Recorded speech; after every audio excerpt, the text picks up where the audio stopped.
২৪-এর গণঅভ্যুত্থানের আকাঙ্ক্ষা অনুযায়ী রাষ্ট্র সংস্কার কাজে বর্তমান সরকারকে পর্যাপ্ত সময় দেবে ইউরোপীয় ইউনিয়ন। সেই সঙ্গে সংস্থাটির পক্ষ থেকে নির্বাচন নিয়েও কোনো চাপ নেই বলে মন্তব্য করেছেন ইইউর বাংলাদেশ প্রধান মাইকেল মিলার।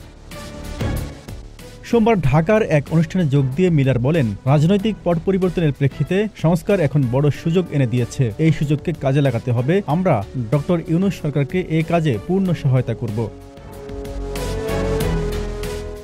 নির্বাচন নিয়ে সরকারের উপর সংস্থাটির কোনো চাপ নেই উল্লেখ করে তিনি বলেন, দেশের সামগ্রিক পরিস্থিতি বিবেচনায় সংস্কারের বিষয়টি গুরুত্বপূর্ণ। এই সুযোগ হাতছাড়া করা সমীচীন হবে না।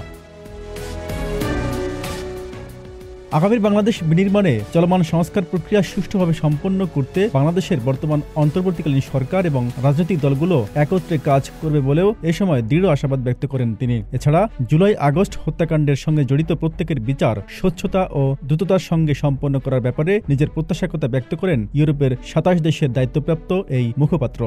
Z news, Dhaka.